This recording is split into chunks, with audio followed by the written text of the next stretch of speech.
parce que je connais quelques têtes ici, mais pas tout le monde. Yves de Bohan, donc ça va faire maintenant 20 ans que je travaille pour cette belle maison familiale, une des toutes dernières en Champagne, et c'est pas une petite fierté.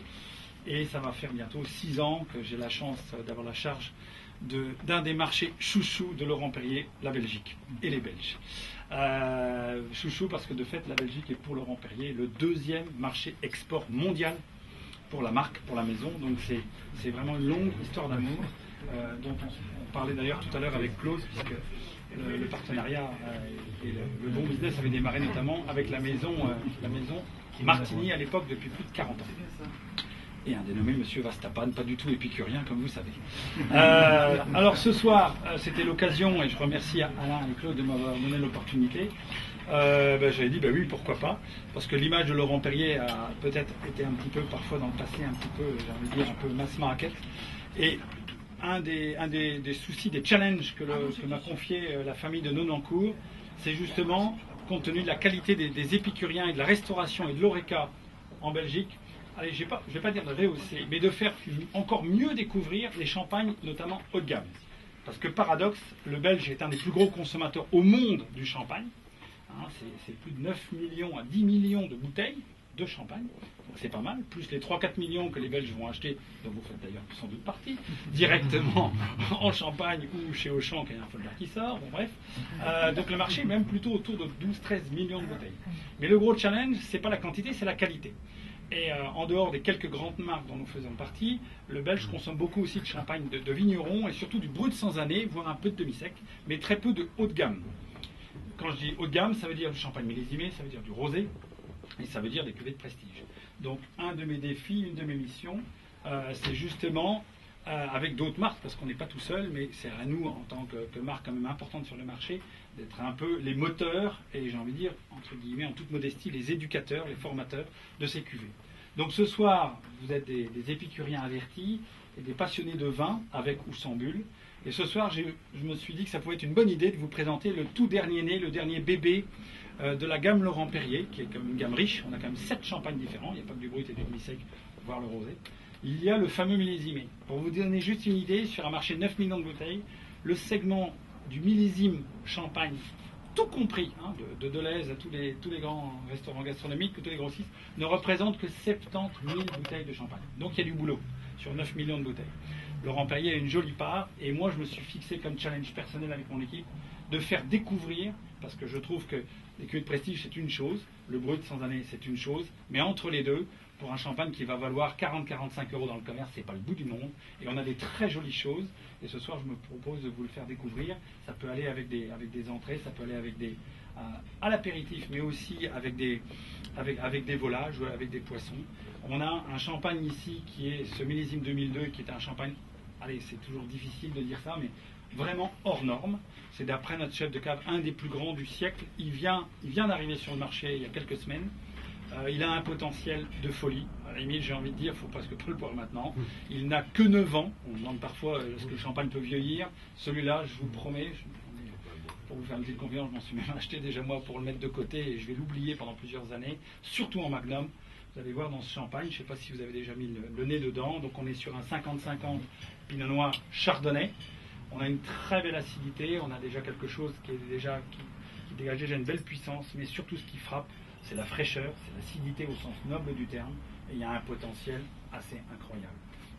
On est sur des arômes, le champagne là est encore un petit peu frais, il va encore se révéler, mais vraiment, je pense que c'est un des champagnes qui va le mieux accompagner la gastronomie, encore une fois, pourquoi pas une viande blanche, une volaille, ou pourquoi pas du veau, très bien avec les champignons. Alors là, on est dans l'époque des morilles, ça peut être aussi une idée, et évidemment avec tout ce qui est poisson, avec une sauce évidemment au beurre blanc, mais pas quelque chose de trop puissant, de manière à respecter l'équilibre du vin. J'avais droit à 3 minutes 24, je pense que je suis déjà à 5 minutes 25, donc je vais me taire pour respecter le protocole du Wine Club.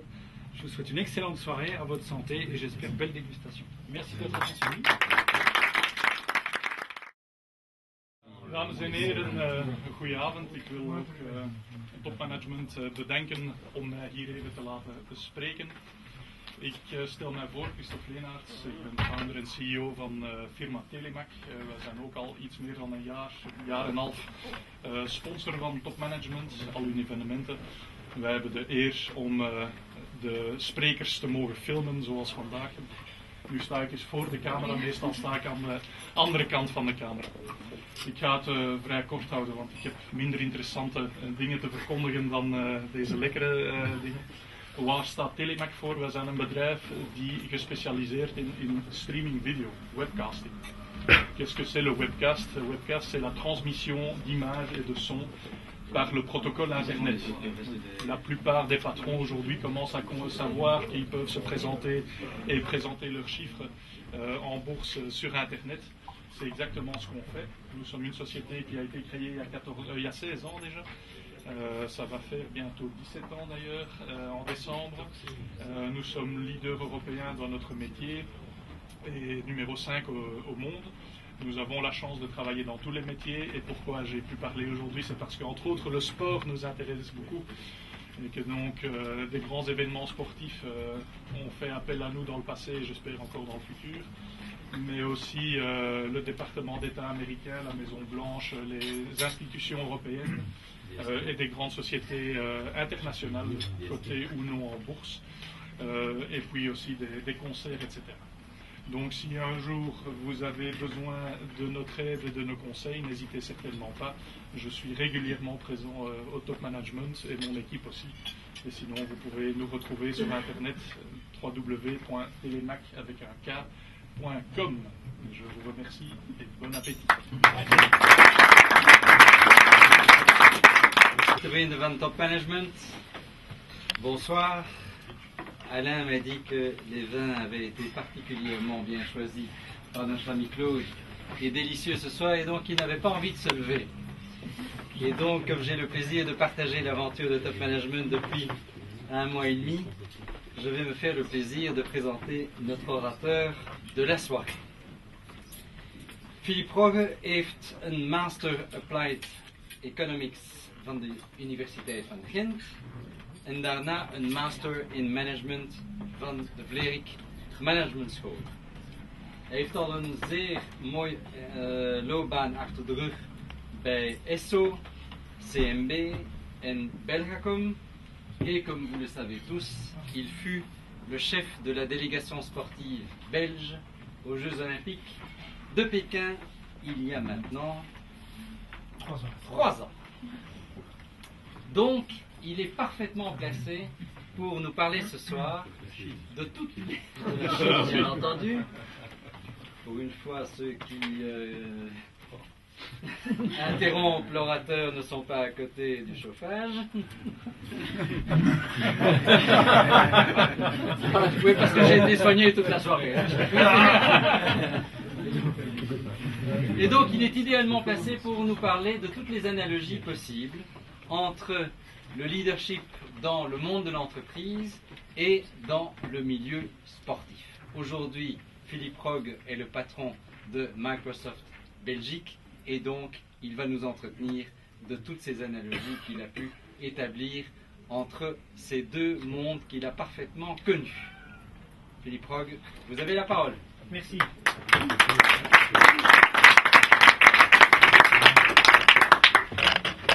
Comme je n'ai pas bu de vin, comme ça commence, quelle est mon habitude, mon excuse. Du champagne. J'ai bu du champagne. Ah. Il y a une coupe de champagne. Je me suis levé. Parce que si j'ai bien compris, Alain ne s'est pas levé parce que le vin était excellent. Moi, je me suis donc levé. Croyez-moi, pas évident après ce type d'introduction de faire forte impression, ce qui reste quand même l'objectif. J'avais payé fort cher pour de très bons vins, pour une très belle maison. Si, Alain, quand même. Ah non, mais... Hein. Et pour un orateur, j'espère que le vin est excellent. C'était une blague. Bon, alors j'ai préparé quelques notes. Mais si vous avez des bonnes questions pertinentes sur la Chine, croyez-moi, à la limite, elles m'intéresseraient plus. Mais donc, n'hésitez pas à m'interrompre. Alors, merci pour l'invitation. Choisir un sujet n'est jamais évident. certainement pas dans ce type d'environnement, et entouré comme je le suis aujourd'hui, notamment de mon collègue Xavier, que je salue au passage et que je remercie pour avoir facilité avec Alain le fait de m'inviter ici ce soir. Mais permettez-moi de vous choquer un tout petit peu, ne serait-ce qu'après ces bons verres de vin, sinon vous risquez d'oublier, de vous endormir, que je la ferai trop longue, enfin, etc., etc. Donc je vais essayer de vous choquer un tout petit peu sans aller trop loin, mais si je vais trop loin, je suis sûr que Xavier me retiendra. Et commencer pour vous dire que je ne me sens ni top ni management et qu'en plus je ne bois pas de vin. Rien pour plaire. Rien pour plaire. Exactement. C'est pas un bon début, ça. On a dit assez récent ces questions. Exactement. Le champagne, hein. C'est pas un bon début, ça. Donc voilà. Alors de là, comment garder votre attention, c'est pas toujours évident. Alors le thème qui m'a été proposé et que je trouve d'ailleurs intéressant est de dire voilà quels sont les parallèles entre l'encadrement, la gestion d'une équipe sportive, d'une délégation olympique, et je dirais la gestion que vous connaissez en tant que dirigeant d'une entreprise commerciale, de voir quels sont les parallèles, quelles sont les différences, qu'est-ce qu'on peut apprendre de l'un et de l'autre. Als goede Nederlandstalige zal ik proberen van toch ook een klein beetje in het Nederlands te spreken, al was het maar ter ere van onze Nederlandse gast hier vandaag aan mijn tafel. Maar als ik nadenk over een parallel tussen de twee, dan zijn er net zoveel verschillen als gelijkenissen te vinden. En ik wil eigenlijk één stapje terugnemen en beginnen met een aantal concepten die jullie vandaag kennen. De vraag die jullie waarschijnlijk regelmatig stellen is: wat moeten we doen om als bedrijf verder te gaan? Het wat. Jullie zijn waarschijnlijk ook bezig met het hoe. En daar zijn technieken voor, daar zijn managementsystemen voor, daar zijn incentive systemen voor, daar zijn processen voor en daar zijn systemen voor. Het hoe. Maar de vraag van het waarom komt zo weinig terug. Ik denk dat dat een van de sleutels is van het verschil of de gelijkenis tussen de topsporter en de professional. Het waarom. De purpose, le pourquoi. Alors, je ne serai pas le premier à vous dire qu'effectivement, choisir une carrière de sportif, je dirais professionnel, est une vocation. Il y a peu de sports où malheureusement, il y a malheureusement peu de sports où on peut faire sa vie, on peut gagner sa vie en s'éclatant, en allant au bout de soi-même dans son sport. Il y en a, et comme j'ai fait du bateau en compétition pendant au moins 20 ans, et quand mes copains me demandent quand est-ce que tu vas mettre ton fils au bateau, je leur dis non, je vais commencer en Formule 1 ou en golf. Parce que là, au moins, ils pourraient en faire leur carrière, alors qu'en voile, soyons clairs, malheureusement, il n'y a pas nécessairement d'avenir. Et donc, la différence entre les deux, la plus importante que j'ai ressentie moi, est que quand on regarde un sportif de haut niveau, il ne faut pas lui expliquer le pourquoi. Le pourquoi, chez lui, il est là. Il est dans ses tripes. Il l'a fait, il a fait un choix atypique, risqué, sans aucune garantie, sans filet de secours, parce qu'il avait envie d'aller au bout de soi-même.